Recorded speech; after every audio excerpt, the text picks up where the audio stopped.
Another world, another time, in the age of wonder. You are listening to Trial by Stone. Trial by Stone! Trial by Stone! This is what I came for. Your vital essence, the Dark Crystal. I can feel something. Hear it almost. Don't move. Don't move? Where would I go? Quiet! Here's your host, Philip Mitchell. Hey everyone, welcome to Trial by Stone. This is the podcast that's all about the Dark Crystal, your vital essence of the Dark Crystal. I'm your host, Philip Mitchell. I just want to say thank you so much for tuning in to this episode of Trial by Stone. It's just me for this episode, and of course the next episode of Trial by Stone, which I'll get into why that is the case. Which, I mean, the big reason is because on these two episodes I got a chance to chat to J.M. Lee, and he is the author of Tides of the Dark Crystal, which is the third book of the Dark Crystal young adult novel series that has been happening for the past couple of years. And of course, for the new listeners that, curious, what these books are all about, for about 4 or probably 3 years ago, darkcrystal.com did an author quest that people can, write up a little entry for a chance to be able to write an official Dark Crystal prequel novel, young adult novel. And, there was a lot of interest for the contest, and the author of J.M. Lee, Joe, he won the contest. And so, he got a chance to write, the first book, which was Shadows of the Dark Crystal. And he was actually my first guest on the very first episode of Trial by Stone back in, August 2014. I mean, it's kind of crazy to think about how long it's been since I've been doing the podcast, and it's been such a fun ride. And I think, as I probably go into with Joe later on in the show, that, we both didn't realize just, how much was going to change in Dark Crystal over the years that, we've been doing things, with him writing the book and myself doing the podcast as well. And also, with Shadows of the Dark Crystal was his first book, and then it greatly expanded into being a 4-book series. And not only that, but it sort of landed him to become, part of the writing team for the Netflix series, The Dark Crystal Age of Resistance, which is coming out sometime this year. We still don't have a release date at the moment, but I'm hoping that we'll get a date soon. I mean, it would be nice so I can plan my podcast, this podcast, and also my life around it too. So again, it was awesome to have Joe back on the show, to talk about Tides of the Dark Crystal, which came out in Christmas Eve of last year. And of course, he's got his 4th book, Flames of the Dark Crystal, which will be coming out in July. So I know there's been a lot of speculation on if that book might come out, if the show will come out before or after the book. Nothing's definitive yet, but we'll definitely wait and see. So, of course, this is going to be a 2-part episode, actually. So on this first part, I chat to Joe. I just pretty much chat about, his time that he went to FairyCon, his journey writing the 4-book saga over the 5 years. And, we do briefly chat about the first look and voice cast announcements with Age of Resistance. And, of course, we go talk about Tides of the Dark Crystal as well. This first part has no spoilers. I mean, there might be some, depending on, what you think might be spoilers. But I mean, so I decided to split this up into the first part. So the first part is general non-spoilers. Nothing, no major revelations or, no major spoilers in this part 1. And then next week, I'll release part 2 of our chat, which we definitely go into the book much more in greater detail. And also, we'll reveal which character's point of view Flames of the Dark Crystal will be. So you have to stay tuned for that to find out who's going to be on the front cover and essentially the POV for Flames of the Dark Crystal. So without further ado, let's go to the Podling Village and chat to Joe about Tides of the Dark Crystal.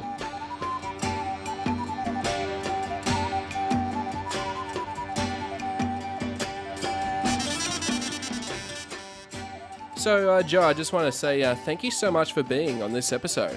Yeah, thanks for having me back. Yeah, I know it's actually been, a long time since I've had you back on the show. I think it was probably, like almost a year and a bit ago. I think when we were chatting about the Song of the Dark Crystal, the second book, of course, and the plan, the 4-book series. And of course, we're here today because, of course, your third book just came out about a month or so ago called Tides of the Dark Crystal, which is all, really exciting. I'll let you know, I actually did enjoy the book with Tides. I thought it was a sort of a fun continuation with what's happened in Shadows and Song of the Dark Crystal. And, after reading that book, it's like making me think of a lot of things about how it's all going to lead up into the Age of Resistance, where we've got some hints here and there, or anything like that. So I think that's kind of been very interesting with Tides of the Dark Crystal. Yeah, great. I'm glad you enjoyed it. It definitely represents. I mean, in a 4-book series, the first one is sort of introductory in a way, and book 2 sort of develops the story. And Tides is definitely the book where things kind of make a big change in a lot of different ways. So it was very exciting to write, and I hope it's as exciting to read. Yeah, no, definitely. And I guess, that was the thing, I guess, because I know originally when you started planning all these, the 4 books out, and did many things sort of drastically change in your outlines, especially with writings, with books 3 and 4, when you had heard about that Age of Resistance was going to happen, and that your books were essentially going to, to tie in or directly lead in, whatever is going to happen, with Age of Resistance. Yeah, I mean, when you write a novel, usually, you kind of have the whole plan, and then you write the book, and then you pitch the book, and you say, this is my book that I have written, and you can publish it if you want, or you can pass on it. I think I've mentioned on the show before, it's always been so collaborative, both with Penguin and with the Henson Company, as far as sort of writing. I mean, I write the books, but really this is a playground in a world that so many people, we have, we have the series, but we also have the comics, and we have, of course, the movie, that things are much more dynamic and changing than, kind of a more traditional book publishing process. So it's definitely it's almost, I guess as a writer, it's fun to be as surprised as the twists, as maybe the readers end up being. So yeah, I think I had mentioned on the last how I was attempting to outline books 3 and 4 at the same time, and oh yes, and I think I made that joke about having the 2 computers next to each right. other, going back and forth, Yeah, or the room full of chimps who managed to write Shakespeare. Yeah. So it's definitely, even before the series, even with the comics being announced. I think the comics were announced maybe at the after book 1, but before book 2. I don't even quite remember. It was a while ago now, but yeah, I think that was the case. Yeah, I think it was late 2016. I think that they announced it about Power of the Dark Crystal, and then it came out early 2017. And yeah, right. So that would have been kind of in between, and so yeah, it's always sort of one of those things where I had, or any of us has kind of an idea, but then it ends up being such a collaborative environment that it's kind of it's exciting and a mystery at the same time. And so it's kind of delightful to see sort of how many different ways things can go, and sort of how things change as you sort of, I don't know, fall into this world where there are a lot of things happening at the same time, even if maybe they don't happen at the same time within the world. They're happening in real life on Earth, kind of simultaneously. So So yeah, constantly finding out new things and learning things and sort of just like along for the ride in a lot of ways, kind of just to kind of get to see where it all goes has been very exciting and fun.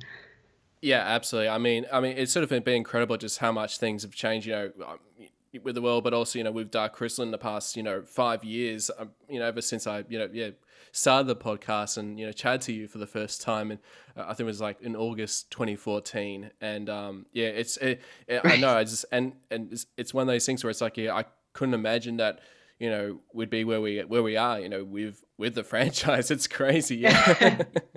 Yep.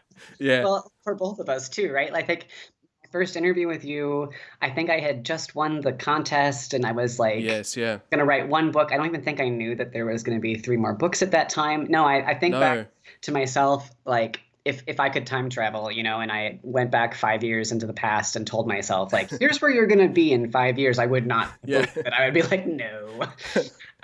So many things have changed and so many things have kind of come to life that it really is.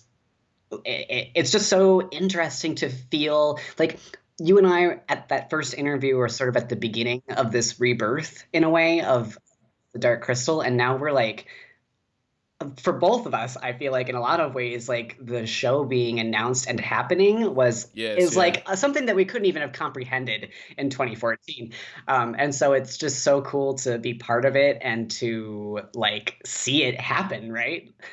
Yeah, totally. Yeah. It's 2019 is just going to be an amazing year. Yeah. For all things Dark Crystal, not only, with the show, but of course, you'll have your 4th book that'll be coming up with Flames of the Dark Crystal. I still can't believe we're here. Like, because I remember when they asked, do you want to write more books? And I was like, oh yeah, sure. And then it just felt like so far away that, I would be writing this 4th book. And now it's coming out this year. It's just it's so strange and it is, exciting. Yeah. No, that is awesome. And so, I mean, before we get talking about with your 3rd book, Tides of the Dark Crystal, I actually wanted to chat probably a bit about I know probably a couple of months ago there was this big sort of Dark Crystal sort of themed event for FairyCon. That happened a couple of months ago, and I mean, I just love to hear your story about how it all went down. I know you got to so that there was a lot of guests there. Of course there was Wendy and Toby Froud, and as well as Corey Godby and yourself as well. And I'd love to know just like how it all went down and how was all the panels that you took part of and so much more. FairyCon, this was the FairyCon in Baltimore, and it took place in early November of 2018. I was actually invited because Corey Godby, who does the illustration, among other things, but as far as Dark Crystal, he does the interiors and the covers for the novels. He also did Dark Crystal Tales, the picture book, and Labyrinth Tales, right? So he actually connected me to the FairyCon people and said, they were doing a Dark Crystal event, and would you like to come? And I was like so excited to go. So it was myself, Corey, Wendy, and Toby. Cassine Gaines was also there, and it was so cool to meet. I mean, like to meet. This is the first time I had met Corey actually, which is it's kind of funny because we've been working together for so long. So I got to meet Corey, I got to meet Cassine, and we did a couple just kind of general panels about publishing and book writing. But my favorite events really were the Dark Crystal events. So there was a couple of them that we were all on, and it was so fun because I've been to other conventions as part of the Dark Crystal team, I guess, and sometimes, you go into a panel for book writing or world building or something like that. And normally I would say the number of people, like the percentage of the panel audience that is like not just familiar with Dark Crystal, but very, very familiar with the Dark Crystal, is, it's kind of in the minority. A lot of people are like, oh, is that movie with David Bowie? And it's like, so there's usually some time where, you have to explain the film and sort of, and like, people will ask very specific questions, and then I like have to backtrack and explain like what a gelfling is and like what kind of what we're talking about. But one of the greatest things about FairyCon is that because of the culture and kind of the theme of the convention, the overlap in con goers and people who really love the Dark Crystal was like 100%. So in the Dark Crystal panels, for example, we really got to get into like details and nitty gritty stuff and sort of like the interesting stuff. I love talking about world building and I love talking about general craft, but it's so fun to connect with so many people who have had such a personal and positive and magical experience with the original The Dark Crystal. And of course, they're all kind of revitalized now with the announcement of the television show and the books and the comics. We had one panel that was myself, Wendy, Toby, and Cassine, and it was packed. It was in the largest panel room, and it was packed. They had to shut the doors because I think the room had reached like the limit of number of people who could be there. And it was so fun, and it was just so warm and friendly, and people were so excited and just so like genuinely happy. You know what I mean?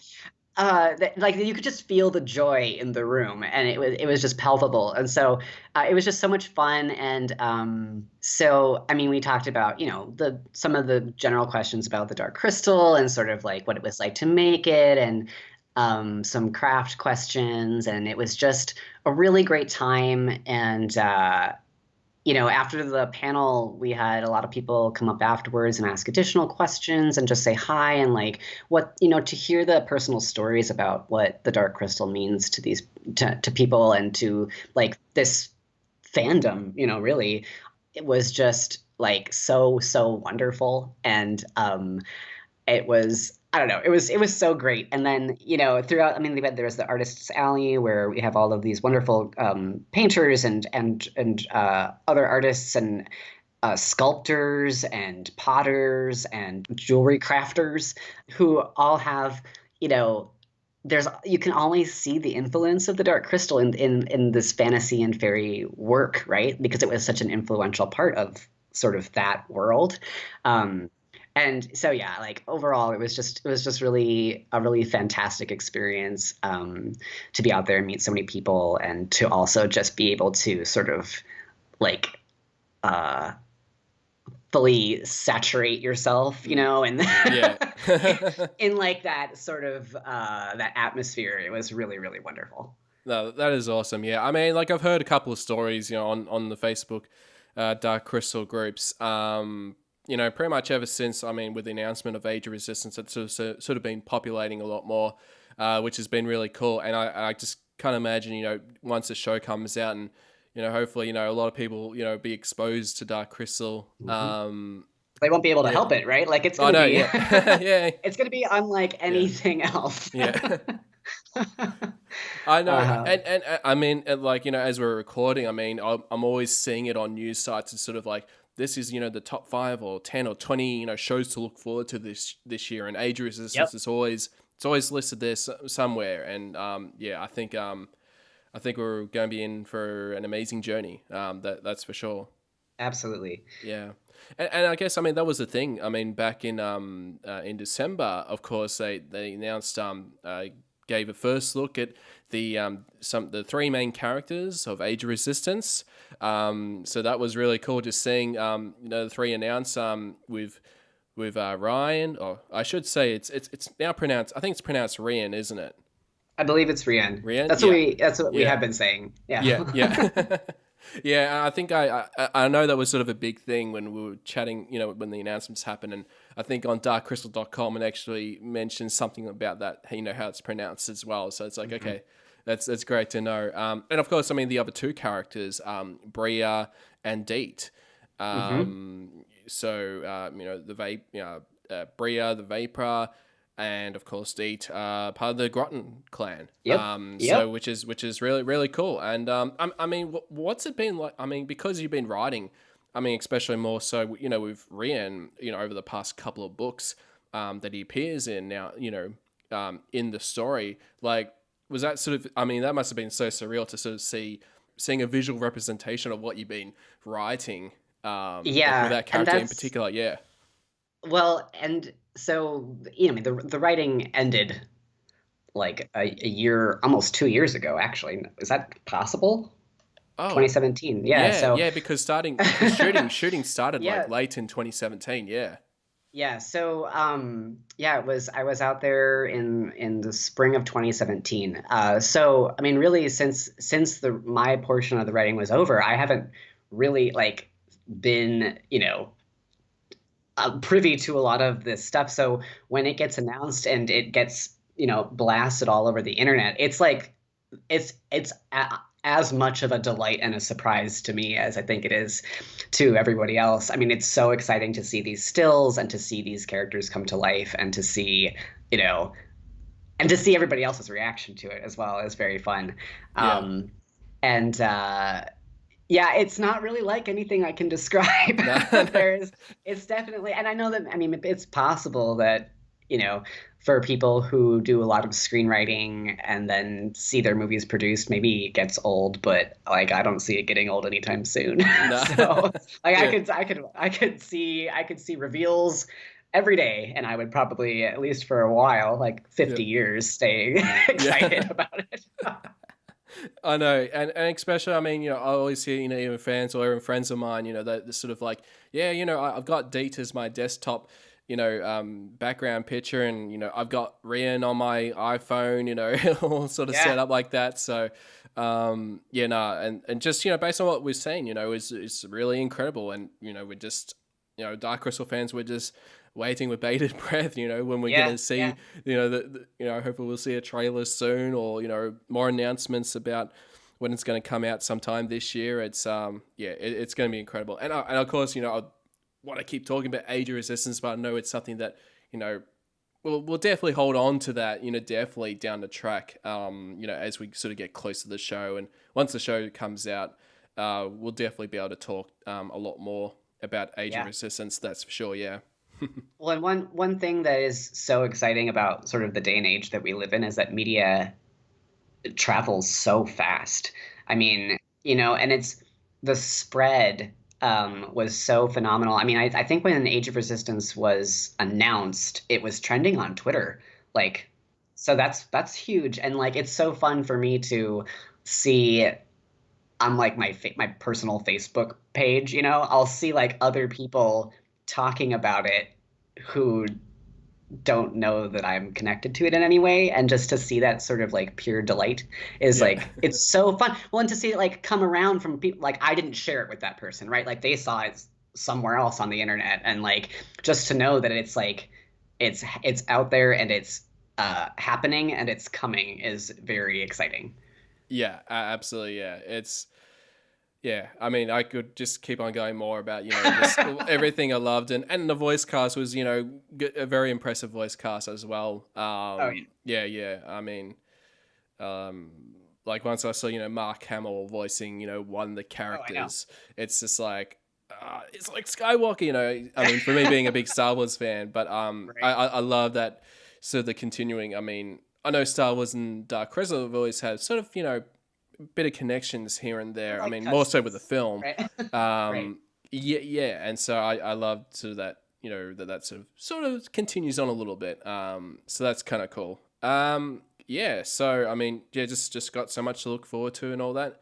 And I guess we'll chat about your third book with Tides of the Dark Crystal. So I mean, for any listeners who are listening to this show for the first time, probably just a recap. Of course, Joe, you've written the first two books, Shadows and Song of the Dark Crystal, and this is the third book as part of your young adult novel series of Dark Crystal books. So for any new listeners, I guess, Joe, I might also ask just what is the synopsis of the things that goes down in Tides of the Dark Crystal? The young adult novels take place prior to the events of the Dark Crystal film. There are 4 books in all. And like you said, beginning with Shadows of the Dark Crystal. And I guess you can kind of frame them as sort of centering around the Gelfling civilization in a way, and how and what happens when the Gelfling find out what the Skeksis have been doing in the Castle of the Crystal with the crystal. So, so as a prequel, it sort of begins with that reveal and sort of that betrayal in a lot of ways, right? So I think it's in book one they find out. Book two sort of develops sort of what the nature of the betrayal is and sort of like what exactly is happening. And book three then, Tides of the Dark Crystal, sort of is they all know what the Skeksis are doing. And book three is about how the Gelfling must now kind of react. How do they pivot and sort of, they're reeling like, oh God, like everything that we've ever known about our world and about what our relationship with the Skeksis has changed. What are we going to do about it now? And so Tides is all about change. That's one of the reasons there's several reasons that we chose the title Tides. But one of the major reasons is that a major theme of the book is sort of like how does one react to the proverbial tides of change when things are shifting and things are sort of like being pulled out from under your feet, or you're sort of faced with a sudden storm maybe that you weren't expecting. How do you deal with that, and how do you react to that? Both, I think, in the story, how do the characters, Omri, Naya, Kylan, how do they react personally, and also how did the Gelfling, as a collection of clans, react? Is sort of like the topics of the book. So more specifically, I suppose it's the book takes place directly after the events of book two. The main character is Omri of the Groton clan, and so this is his first sort of chance to get out of the caves of Grot, where he has sort of lived all his life being surrounded by the Tomb of Relics and sort of this old stuff. And how does he use what he knows about his own clan and where he came from to help the rest of the Gelfling sort of find their way in this new situation with the Skeksis. Yeah, definitely. And of course, I mean, for the new listeners, of course, your first book was from Naya's point of view, the Drenchen Gelfling. Kylan is a Sprighton Gelfling. And of course, in this one, the POV is Amri, who's a Groton. And I mean, that was sort of a really interesting, with him, like, because he had been pretty much living in the Groton caves for a very long time and probably never really gone outside the world of Thra. So it's kind of, sort of new experiences for him. And I will say, like, I mean, with Tides, we'll probably get into spoilers like a lot later in the show, but I will say, like, the first, I think it was like the first 4 chapters, and there was a bit, talking about Tides, how, just changes within, things you don't, of the changes, within the Dark Crystal with Thra, and there was quite a few twists and turns into the story, which there'd be times where it's like read a particular moment and then I just had to stop for a minute. I'm like, well, what just happened here, Right.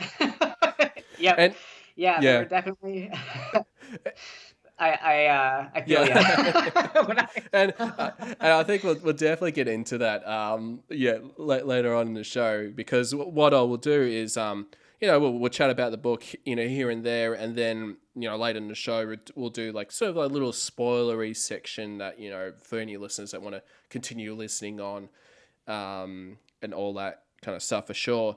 And so of course with every book, with your book, with Shadows and Song and now Tides, the cool thing I always love about is actually seeing the map of Thra, of the Scarif region, I guess, and I guess I'd always sort of compare it to previous books and what's been changed and what's been updated, and I think one of the main ones that sort of got changed was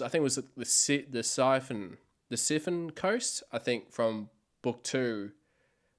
Yes, yeah. So it was located in, was it in the left side, and then it's been moved in the top left in book 3.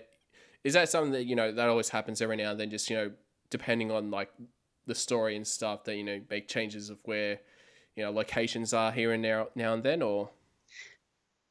Yeah, well, I mean, I always knew that we, especially, I mean, like we always knew this from darkcrystal.com, right? That the Seafen are this ocean-faring clan. And so very early on, I was looking at the original map and thinking, well, it's probably this coast up here. And I think what happens too is like once you actually start to explore those worlds and think about how long it takes to get from place to place and sort of like kind of hash it out logistically, things can change a little bit. But as far as sort of like my interpretation is that actually kind of the whole north and northwestern coast is all sort of Seafen coast, but because they are sort of centered around Serena, which is sort of their like home area, but sort of that they're so migratory that the whole coast has been sort of informally, in a way, the Seafen coast, because if you were to go there, you would probably eventually see a Seafen ship, something like that. Absolutely, yeah. That's Yeah. cool, yeah. And I guess one of the things I wanted to chat about on this show is, I guess, with each book, you introduce the different Skeksis and all that. And I know in this one, we're introduced to Skexar, the marina. And I think one of the sort of the big things about with Skexar, I guess, with Skeksis in particular, that I guess in a way that, with Skeksis, that they have genders now. So there's now, male and female Skeksis. Because I know that this has always sort of been an interesting topic about, especially in the community, whether they're, whether they have no genders, or if they're, if there are male or female Skeksis.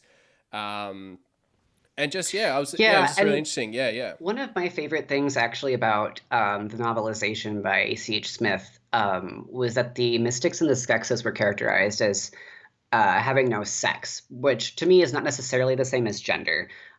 So that there was this moment where I think it's in the novelization, Jenna's talking to one of the mystics, and they're talking about Agra, and I think there's a conversation at some point where they're talking about like what is a she, sort of like there's that sort of moment, and I really liked that, because the thing is, like, sex and gender are such a human binary, right? Like, or well, sex at least. Well, I mean, that's a much bigger conversation. So yeah. I know. But so as far as the Skeksis and the mystics, to me, I liked the idea that in a way they were sort of I want to say they don't exist inside of the sexual binary, right?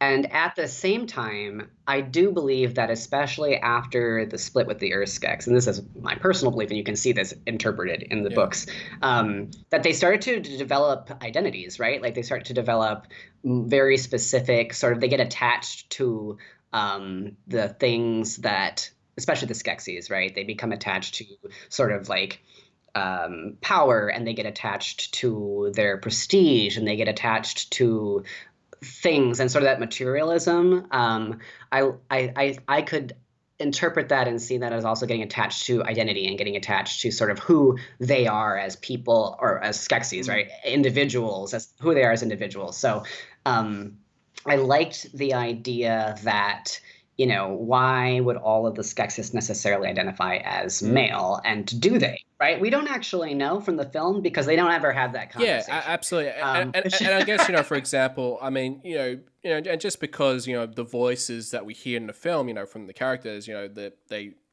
that they speak, that they, that it, is sort of, of the male sort of voices, and, with Olga, the female voice. But I mean, that doesn't mean sort of, definitively that they're, they have to be, male or female, that sort of thing. Yeah. Right. And then on the other hand, when I'm writing a book, I'm limited in a lot of ways by the English language. Yeah. And so there's sort of this that limitation. I mean, I considered at a point in time using like they their pronouns for all the Skeksis and Mystics. Yes, yeah. But you know, there's also this sort of there are I want to say linguistic compromises in a lot of ways of I'm writing a book, so I have to write a book and it has to be accessible and understandable by people. Yeah. And at the same time, you know, I wanted to try to expand the world a bit, you know? And so I like having this conversation, and and at the same time, I didn't want to have that conversation in the book, you know, like I didn't want to have the characters be like, I didn't know there was female Skeksis and then Skeksis. Like, I am not actually female, you know, like I didn't want to have that conversation. So, you know, there's definitely sort of a, I don't want to say compromise because that sounds like you're giving something up, but there was definitely at some point we had to write the book, and I thought to myself, you know, this is how I'm imagining this character, and so that is sort of like how it came about. Yes, yeah. But I absolutely think that personally, I really am attached to the idea that the Skeksis sort of transcend sex and gender in a lot of ways, because they're so different, right? They're so different. From us. And so I like that a lot. Yeah. So that's a roundabout answer, I suppose. No, that's all right. I mean, it was just one of those things, you know, that sort of, you know, been popping up in conversations with fan groups, and I just wanted to, I just loved hearing, just your point of view on all that, and and I think, you know, the idea with some Skeksis, you know, having genders, I think, you know, opens up, you know, I think, you know, possibilities, I think as well. So, Joe, I just want to say thank you so much for coming back on the show to chat about Tides of the Dark Crystal. How can listeners find more about yourself, you know, online or whatnot? Yeah.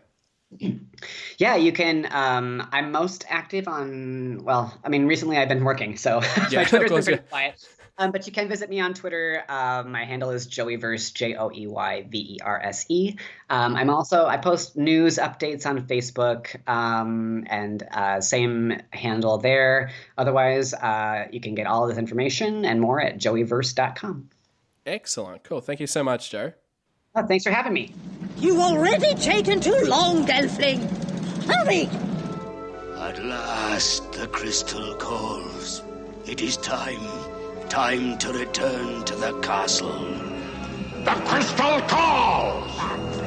To the crystal chamber!